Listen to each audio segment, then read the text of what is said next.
ওয়াকফ হিংসায় অশান্ত হয়ে ওঠে ধুলিয়ান। প্রাণভয় ভিটেমাটি ছেড়ে দলে দলে মানুষ আশ্রয় নেন মালদার বৈষ্ণবনগরে। বর্তমানে ত্রাণ শিবির হয়ে উঠেছে বৈষ্ণবনগরের পার্লালপুর হাই স্কুল।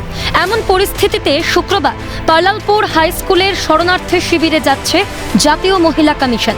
এমন অবস্থায় ঘরছাড়াদের ঘরে ফেরাতে তৎপর মালদা ও মুর্শিদাবাদ জেলা পুলিশ প্রশাসন। এদিকে শরণার্থীদের দাবি বিএসএফ ক্যাম্প না হলে তারা ফিরবেন না ঘরে। বাড়ি যাবেন না? না, বাড়ি যাব না। কেন যাবেন না?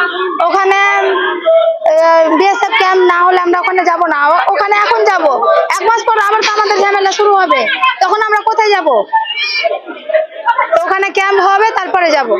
বাড়ি ফিরতে ইচ্ছা করছে, মীমাংসার পথ না হলে তা বাড়ি ফিরতে পারছি না। ভয় আছে।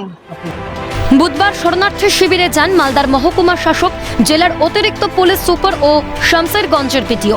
তাদের ঘরে ফেরার বার্তা দেন প্রশাসনিক আধিকারিকরা।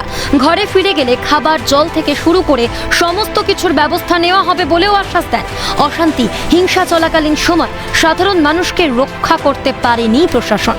এখন প্রশাসন মুখ বাঁচাতে অতি সক্রিয় ভূমিকা পালন করছে বলে কটাক্ষ বিজেপির। যারা এক বস্তে চলে এসছে তাদেরকে মালদার প্রশাসন খুব সক্রিয়ভাবে ডিএম, এসডিও, বিডিও, আইসি, এসপির নেতৃত্বে মাইকিং করে করে জোর করে বাঘের মুখে ফেলে দিচ্ছে। এখানে একটা ত্রাণ শিবির চলানোতে গোটা ভারতবর্ষ জুড়ে মমতা ব্যানার্জির যে মুখ আর মুখোশ সেটা বেরিয়ে গেছে এবং মমতা ব্যানার্জি যে এক শ্রেণীর সম্প্রদায়ের লোকের পক্ষে আর আরেক শ্রেণীর সম্প্রদায়ের লোক যেন ধ্বংস হয়ে যায়, এইটা মমতা ব্যানার্জি পশ্চিমবঙ্গে ভোট রাজনীতিতে চাচ্ছেন। সেই জন্যই আজকে মালদা জেলার ডিএম থেকে প্রশাসনের সমস্ত লোকজন মাইকিং করে এই নিরীহ মানুষদেরকে বাঘের মুখে ফেলার একটা চেষ্টা করছেন। সমস্তটা বিজেপির রাজনীতি, পাল্টা তৃণমূল।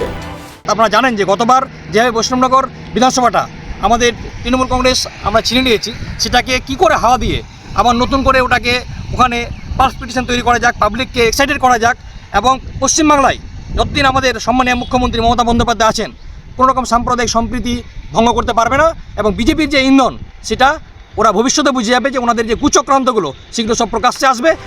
প্রশাসনের তরফে আশ্বাস মিললেও ঘরে ফিরতে নারাজ সাধারণ মানুষ।